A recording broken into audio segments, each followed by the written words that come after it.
এই বাইরে যারা এই যে প্যাপু প্যাপু বাজাচ্ছেন, এগুলি কেন করতেছেন আপনারা? এই হরেন বন্ধ করেন। এই হরেন বাজাচ্ছেন কেন? এটা মাহফিল শুনবো না, আপনাদের হরেন শুনবো?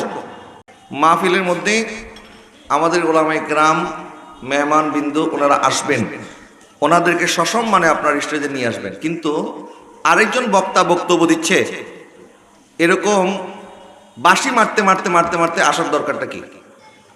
একজন তো বলে দিলে হয়, হুজুর আসতেছে আপনার তাকবীর দেন, বাস আমরা এখান থেকে তাকবীর দিব, হয়ে গেল তো। এখন আমি একটা গুরুত্বপূর্ণ কথা বলতেছি, ওনারা বাঁশি মারতেছে, তাও তো বাইরের কেউ না, মাহফিল কমিটির লোক।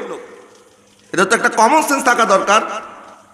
এখানে যে আলোচনা চলতেছে, আমরা নিজেরাই যদি ডিস্টার্ব করি তাহলে বাইরের মানুষ কি করবে? কিন্তু আমি কোথাও আমার ভাইদেরকে আমি বলি না যে আমাকে রিসিভ করার জন্য তোমরা মোটরসাইকেল নিয়ে যাও, কোনো প্রয়োজন নাই। আসার সময় রাস্তার মধ্যে একেবারে পেপু পেপু বাজাইতে বাজাইতে একটা মানুষের কান জ্বালাপালা করে ফেলে। এরা আসা আমাদেরকে নিয়ে, মানুষ আমাদেরকে নিয়ে পরে বিদ্রুপ করে ঠাট্টা